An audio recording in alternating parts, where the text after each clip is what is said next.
가운데서도 우리에게 주시는 은혜가 있을 줄로 믿습니다. 오늘 예배 전 찬양이 아주 은혜가 됐어요. 마지막 찬양을 부르는데 제가 아주 가슴이 뭉클했습니다. 내 눈은 주의 영광을 보내 우리 가운데 계신 주님. 또 이제 주의 영광이 이곳에 가득한 줄로 믿습니다. 그리고 또 주님과 함께 우리는 어려움이 있지만 전진해 나가는 것입니다.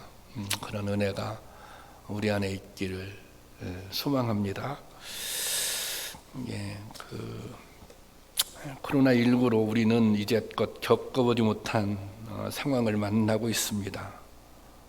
교회 또한 아주 어렵고 힘든 시간을 지나고 있습니다. 사실 교회는 예배를 위해 모이는 공동체입니다.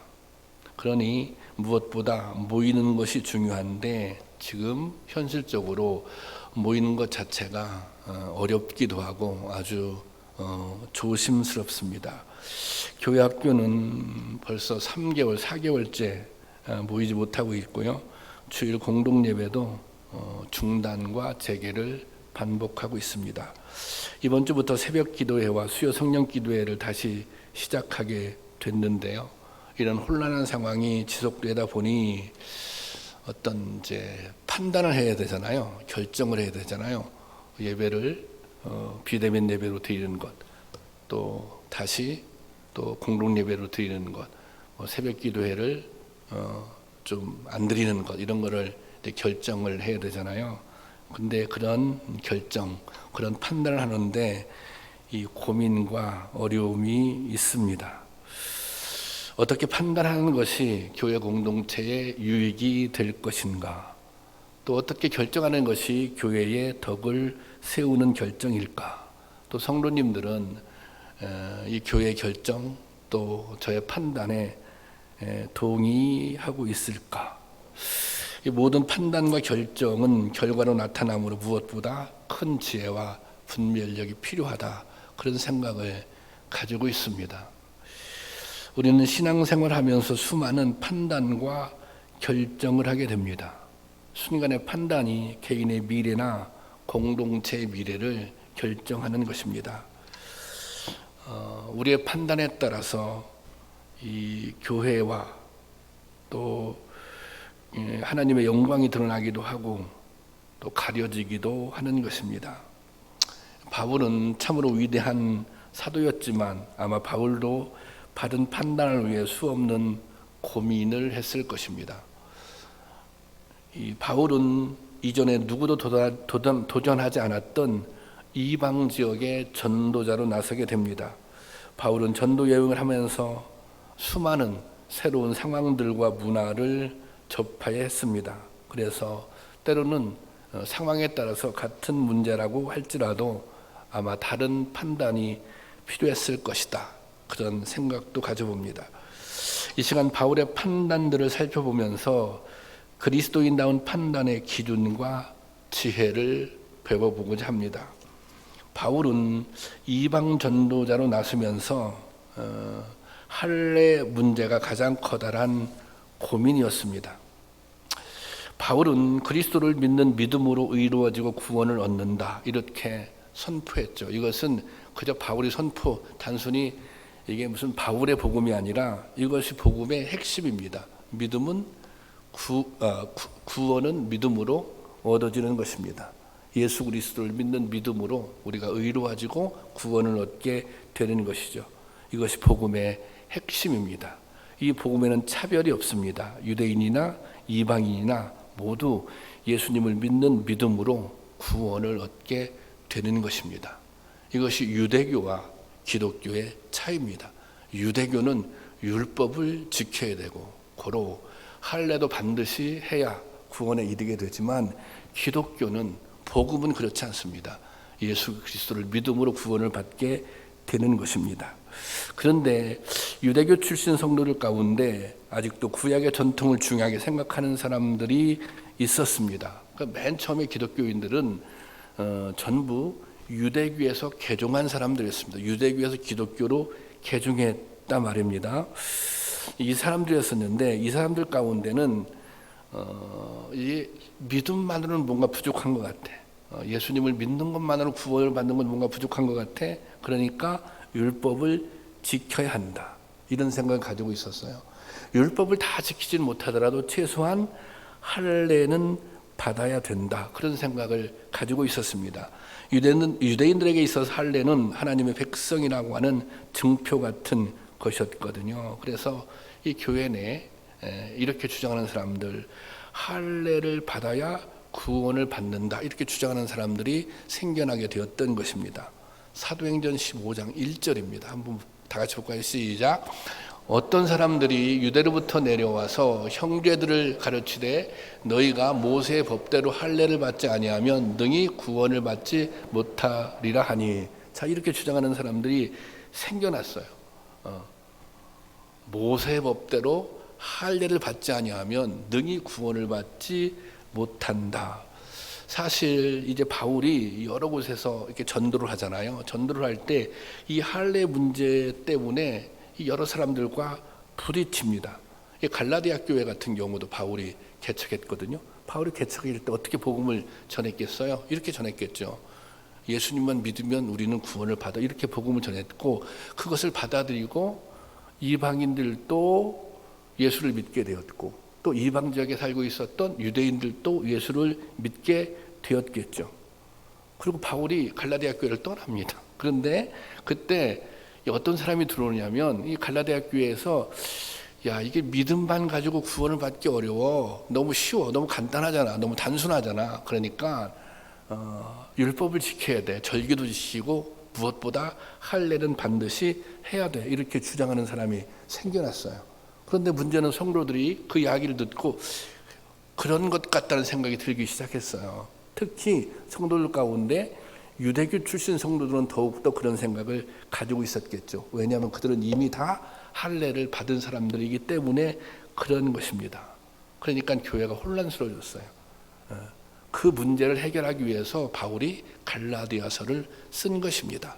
그런데 갈라디아서에 이런 구절이 있습니다. 갈라디아서 2장 3절 말씀 제가 볼게요. 그러나 나와 함께 있는 헬라인 디도까지도 억지로 할례를 받게 하지 아니하였으니, 할례를 받지 않게 했다는 거예요.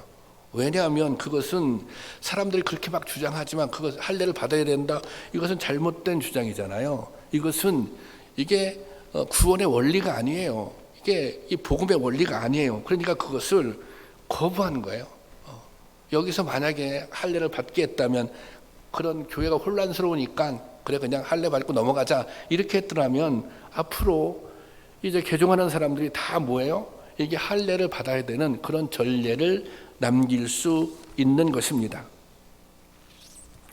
그래서 이 바울이 2차 지금 우리가 본문의 배경은 2차 전도 여행을 떠나가고 있는데 2차 전도 여행을 떠나기 전에 예루살렘 공회에 참석합니다. 그래서 이 문제를 공식적으로 제기해요. 왜냐하면 이미 예루살렘 교회에 있는 사람들은 전부 그 사도들은 유대인들이잖아요. 유대교 출신들이잖아요. 그래서 이 사람들은 여기에 대해서 분명한 입장이 없었어요. 그래서 이 바울이 강력하게 설득합니다. 이것을 요즘 소위 얘기하자면 교회 법으로 제정을 해라. 교리로 만들어라. 이방인들은 할례를 안 받아도 무조건 주님을 영접하면 구원을 받는다. 그래서 그것을 정하게 정했어요.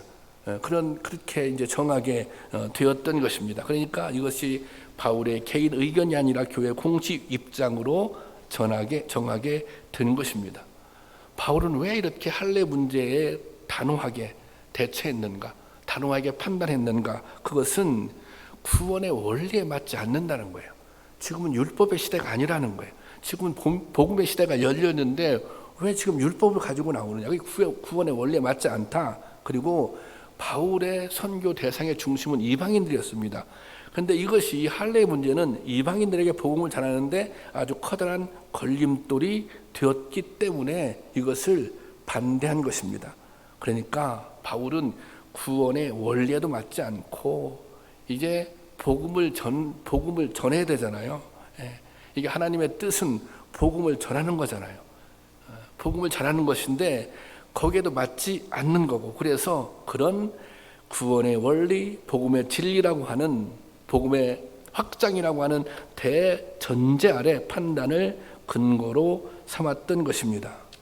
여러분, 우리가 신앙생활을 하면서 수많은 판단을 하는데 우리의 판단도 이게 나의 판단이 복음의 진리 안에 있는가, 구원의 원리 안에 있는가, 예수님의 가르침 안에 있는가, 이렇게 판단하는 것이 너무나도 중요하다는 것입니다.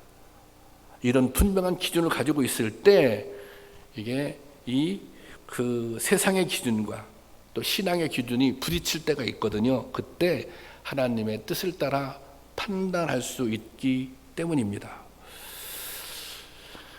저는 제가 이렇게 설교를 하잖아요. 저는 강단에서 설교를 할 때 그 정치적인 그런 발언은 하지 않는 게 옳다, 그렇게 생각합니다. 뭐 부득이 할 수도 있겠지만 하는 경우에도 아주 조심스럽게 해야 된다고 생각을 합니다. 왜냐하면 이게 사실은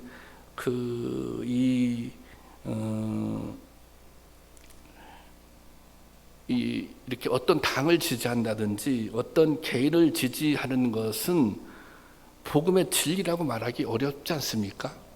보수적인 입장을 가지고 있는 분들도 있고 정당도 있고 진보적인 입장을 가지고 있는 정당도 있는데 그 어느 정당이 진리라고 말할 수는 없는 것입니다. 그것은 본인이 가지고 있는 경험이나 이해관계에 따라서 판단을 달리하는 것입니다.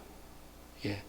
절대적인 진리가 아니에요. 이것은 그냥 상대적인 진리, 또 상대적인 이해관계에서 판단하는 것인데, 그것을 강대상에서 이게 무슨 이게 정치인이 옳고 어느 당파가 옳고, 이것은 저는 합당하지 않다. 이것은 복음의 진리에 우배되는 일일 수 있다. 저는 그런 생각을 가지고 있습니다.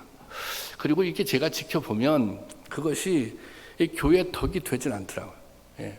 왜냐하면 제가 무슨 또 정치적인 막 설교를 했어요. 예. 그런데 그러면 반대되는 생각을 가지고 있는 사람도 있잖아요. 그런 분들도 있잖아요. 그런 성도님들도 계시잖아요. 그럼 그런 성도님들은 은혜가 안 되는 거예요. 그거는 다 우리가 신문이라든지 다른 사람들을 통해서 들을 수 있는 얘기인데, 그걸 교회까지 와서 왜 그런 얘기를 들어야 되지? 예. 그러니까 이게 성도님들이 은혜가 안 되는 거예요. 이게 교회 덕이 안 되는 거예요. 그래서 저는 제가 개인적으로 성도님들 만나면 제 성향을 얘기해요. 예. 제가 지지하는 정당도 있고 지지하는 정치인들도 있고, 그건 개인적으로 그냥 입장이 비슷하면 얘기할 수 있는 거죠. 그렇지만 그것이 교회에서 강단에서 설교로 나갈 수는 없는 것입니다. 저는 기도도, 대표하는 기도도 마찬가지라고 생각을 합니다. 예. 그래서 우리가 이 강단에서 말씀을 선포할 때는 저는 복음만, 예수님의 가르침만 충분히, 하나님의 말씀만 충분히 선포하고 가르쳐도 그거를 제대로 듣잖아요. 그걸 제대로 깨닫잖아요. 예수님의 가르침, 예수님 말씀 제대로 깨닫잖아요. 그러면 충분히 그 안에서 옳게 판단할 수 있다, 그렇게 믿습니다. 예, 그러니 우리가 항상 내가 어느 편에 서 있는가, 내 판단이 어느 편에 서 있는가, 내가 복음의 원리, 예수님의 가르침의 편에 서 있어서 판단을 하는가, 결정을 하는가, 그런 지혜가 있기를 바랍니다. 이 바울은 복음을 전하는 과정에서 어려움을 많이 겪었습니다. 우리가 아는 대로 정말 어마어마한 환난을 당했습니다. 고린도후서 11장 23절 볼까요? 자, 제가 그냥 보겠습니다. 그들이 그리스도의 일꾼이나 정신없는 말을 하거니와 나는 더욱 그러하도다. 그 다음에 보면 내가 수고를 넘치도록 하고 옥에 갇히기도 더 많이 하고 매도 수없이 맞고 여러 번 죽을 뻔했다 그랬어요. 옥에 갇히고 또 매도 많이 맞고 수없이 죽을 뻔했고, 그리고 한 구절 더 보겠습니다. 고린도서 1장이죠. 자, 여기 보세요. 심에 겹도록 심한 고난을 당하여 살 소망까지 끊어지고, 이것이 사실은 바울의 삶입니다. 어떻게 보면 바울의 일관된 삶이라고 볼 수 있습니다. 바울이 왜 이렇게 고난을 받을 수밖에 없었나요? 바울이 왜 이렇게 환난을 받게 되었나요? 그는 복음 때문에 환난을 받은 것입니다. 그리고 타협하지 않았기 때문에 그렇게 어려움을 당할 수밖에 없었던 것입니다. 이게 판단한다고 하는 게 이런 의미가 있습니다. 그냥 내가 생각은 이래서 끝나는 게 아니에요. 내 생각은 이래서 끝나는 게 아니에요. 그 판단에 대해서 뭐예요? 책임을 져야 되는 거예요. 그러니까 바울은 자신이 선포한 복음에 대해서 자기 삶으로 책임을 지는 거예요. 목숨 걸고 책임을 지는 거예요. 그러니까 이 판단은 그냥 하는 판단이 아니에요. 자기의 온 삶을 걸고 판단하는 것입니다. 그리고 바울은 복음을 전해서 자기의 유익을 구하자고 한 사람이 아니에요. 복음을 전하고 그 전한 복음이 사람들이 받아들이면 거기에 의미를 두어요. 그러니까 항상 바울의 이 선택, 바울의 이 판단은 무엇을 전제로 하고 있어요? 자기 유익을 구하는 게 아니에요. 자기가 손해보는 것, 자기가 피해보는 것, 자기가 고난당하는 것, 이런 전제를 가지고 사실은 바울이 판단했다고 하는 것입니다. 여러분, 믿음은 항상 선택을 요구합니다. 그런데 선택만 요구하는 것이 아니라 결단을 요구할 때도 있습니다. 또 어느 때는 이 결단과 바로 직결되기도 합니다. 왜 이런 거 있잖아요. 우리가 뭘 하는데 이게 정말 하기 싫은 거예요. 나 정말 이거 하고 싶지 않아요. 그런데 예수님 때문에 해야 하는 일이 있습니다. 그때는 이게 선택의 문제가 아니라 이게 결단의 문제인 것입니다. 근데 정말 하고 싶은 일이 있어요. 정말 하고 싶어요. 이게 정말 하고 싶어요. 예. 근데 이게 좀 이게 나쁜 일 같은 거죠. 하고 싶어요. 그런데 예수님 때문에 해서는 안 될 일이 있는 것입니다. 하고 싶은데, 정말 하고 싶은데 예수님 때문에 하지 않으려면 그때는 단순히 선택의 문제가 아니라 결단이 필요한 것입니다. 그래서 이 바울의 선택은 결단이었던 거예요. 자기의 온 삶을 걸고 결단했던 것입니다. 여러분, 때로 우리가 믿음의 길을 갈 때 그런 결단이 필요한 거예요. 믿음의 원리대로, 복음의 원리대로, 그리고 우리가 그렇게 판단했으면 그 판단에 책임을 질 수 있는 저와 여러분이 될 수 있기를 주님의 이름으로 축원합니다. 그런데 이런 바울이잖아요. 이런 바울인데 오늘 이제 본문에 이 뜻밖의 장면을 목격하게 됩니다. 이 바울이 이 할례 절대 줘서는 안 된다. 이게 이제 복음의 원리에, 구원의 원리에 위배된다. 그렇게 얘기했잖아요. 그런데 오늘 본문에서는, 오늘 본문의 배경 그거예요. 이제 바울이 2차 전도 여행을 시작하는데 1차 전도 여행일 때 여기 등장하는 디모데가 주님을 영접했어요. 그리고 2차 전도 여행을 떠날 때 그곳에 가서 디모데하고 같이 이제 전도 여행을 떠나려고 한 거예요. 그래서 디모데에게 이제 물어봤어요. 야, 너 나하고 같이 이제 이게 전도 여행을 가자. 그래서 디모데가 좋다. 그러면 가겠습니다. 스승님, 제가 같이 가겠습니다. 딱 그렇게 대답하자 바울이 맨 처음에 한 일이 무엇이냐면 이 디모데에게 할례를 베푼 일이었습니다. 우리가 이렇게 이해하고 있는 것은 절대 타협하면 안 되는 거 아니에요. 그리고 이게 이 구원의 원리에 있어서 이게 할례를 행하면 안 되는 거 아닙니까? 그런데 바울 스스로 이 디모데에게 할례를 주고 있습니다. 16장 3절, 사도행전 16장 3절 여기 보면, 자, 바울이 그를 데리고 떠나고자 할새 그 지역에 있는 유대인으로 말미암아 그를 데려다가 할례를 행하니 이는 그 사람이 그의 아버지는 헬라인인 줄 다 알미더라 그랬거든요. 이거 데려다가 뭐예요? 할례를 행했다는 거예요. 도대체 그럼 바울이 왜 여기서 할례를 행했을까? 바울의 원칙은 바뀐 것일까? 갑자기 바울이 기회주의자로 변한 것일까? 그런 게 아닙니다. 이게 지금 그때는 이 디모데의 어머니는 유대인이고 아버지는 헬라 사람이잖아요. 그런데 이 당시 유대 사회에서는 어머니가 유대인이면 자녀들도 유대인으로 간주했습니다. 그리고 유대인들은 할례를 받지 않은 유대인들은 만나주지 않았어요. 그냥 범법자 취급을 했어요. 사람 취급을 하는 거예요. 그러니까 만나주기 좋지 않은 거예요. 관계하지 않은 거예요. 관계하지 않으면 전도는 불가능한 거 아니에요. 그래서 사실 여기서 이게 바울은 정말 이게 그 복음을 전하는 거에 있어서 이 선교 전략이죠.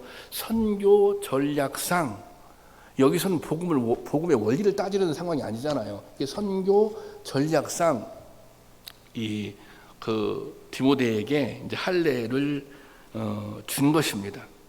바울은 앞으로 자신과 함께 사역할 디모데가 유대 사회에서 자유롭게 복음을 전할 수 있도록 걸림돌을 먼저 없게 한 것입니다. 그러니까 복음을 전할 수 있도록 복음을 효과적으로 전하기 위한 일종의 전략적 선택을 한 것입니다. 이거예요.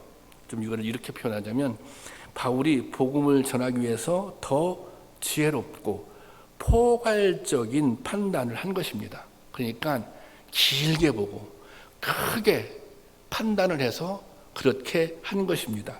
그래서 고린도전서 9장 20절에 보면 사도 바울이 이 말을 해요. 한번 읽어볼까요? 시작. 유대 사람들에게는 유대 사람들을 얻으려고 유대 사람 같이 되었습니다. 율법 아래 있는 사람들에게는 내가 율법 아래 있지 않으면서도 율법 아래 있는 사람을 얻으려고 율법 아래 있는 사람같이 되었습니다. 그러니까 이런 거죠. 본질은 복음이라고 하는 복음의 원래 본질이 지켜진다면 본질은 지키되 그 나머지는 복음을 전하는 데 있어서 융통성을 발휘하는 거예요. 여기 보세요. 율법 아래 있는 사람들에게는 그다음 보세요. 내가 율법 아래 있지 않으면서도 바울은 율법 아래 있는 게 아니에요.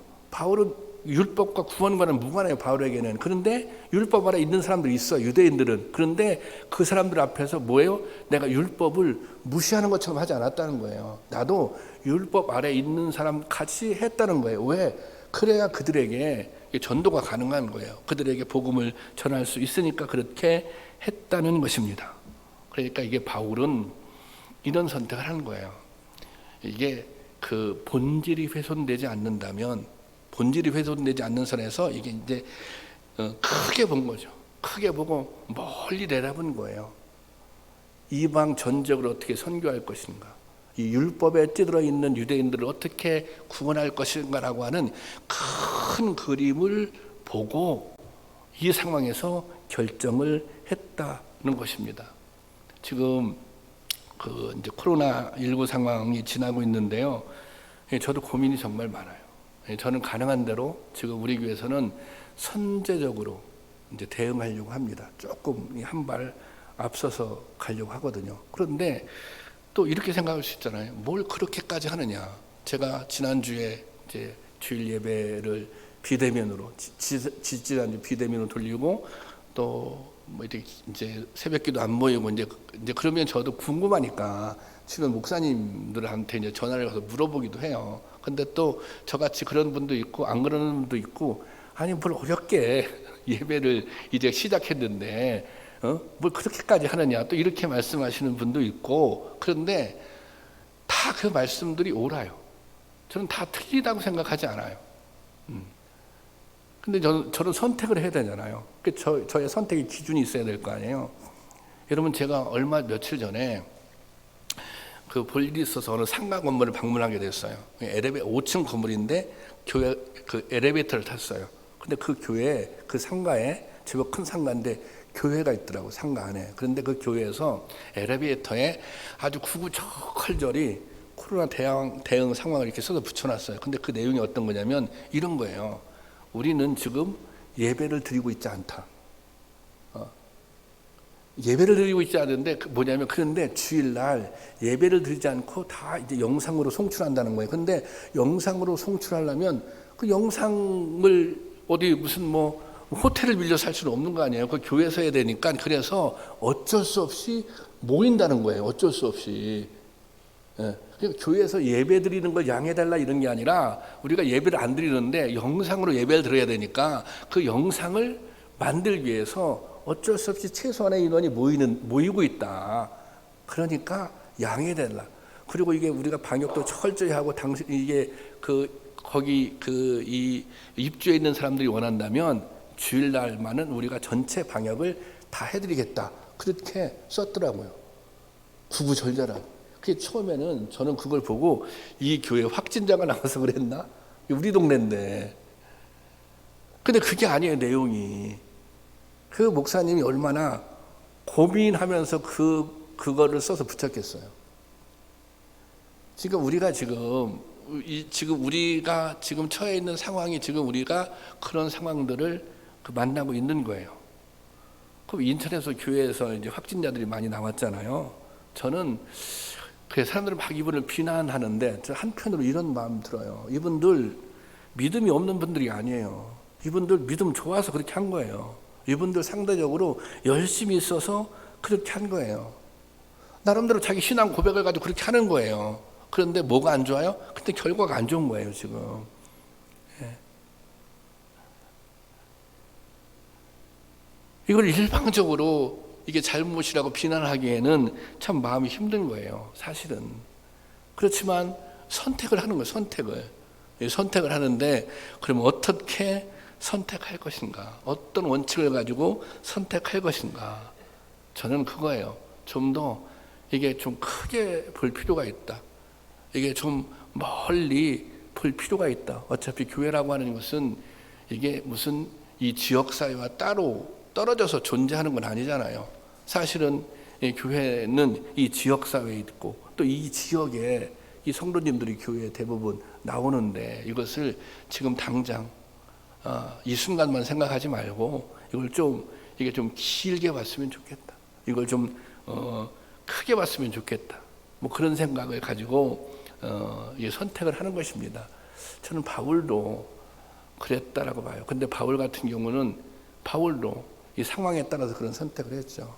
근데 바울이 위대한 것은 그거예요. 바울은 정말 그 판단에 대해서 본인이 책임졌다는 거예요. 바울의 판단은 자기 희생을 전제로 하고 있거든요. 우리도 이게 신앙생활을 하면서 이게 필요하다는 거예요. 무엇을 결정할 때, 무엇을 선택할 때 나름의 분명한 원칙이 있어야 된다는 것입니다. 그 원칙은 그런 거예요. 이것이 정말 하나님의 뜻에 합당한 것인가? 이것이 정말 교회의 덕을 세우는 것인가? 이것이 내가 감당할 수 있는 것인가? 그리고 때로는 지금 당장만 생각하는 것이 아니라 멀리도 보고 크게도 보고 길게도 보고 이런 지혜, 이런 분별력이 오늘 우리에게 필요하다는 것입니다. 여러분, 우리는 항상 판단을 하며 살아가야 합니다. 또 우리가 어떻게 판단하냐에 따라 결과도 다르게 나타납니다. 그런데 우리가 무엇을 판단하기에 앞서 그래, 나의 판단의 기준은 무엇인가? 나의 판단의 원칙은 무엇인가? 나는 내가 하나님의 뜻을 묵상하고 하나님의 뜻을 고민하면서 판단하고 있는가? 나는 나의 행동이, 나의 결정이 이것이 교회 덕을 세우는 일인가? 그것을 생각하며 판단하는가? 내 판단이 다른 사람에게, 이웃들에게 유익을 주는 판단을 하고 있는가? 또 내가 이렇게 판단한다면 이 판단에 대해서 내가 책임질 수 있는 것인가?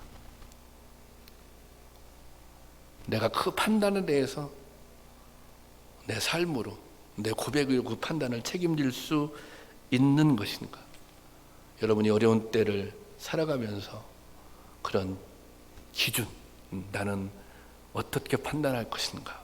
나는 어떻게 선택할 것인가?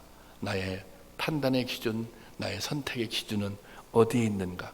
다시 한번 점검해 볼 수 있기를 주님의 이름으로 축원합니다. 기도하겠습니다.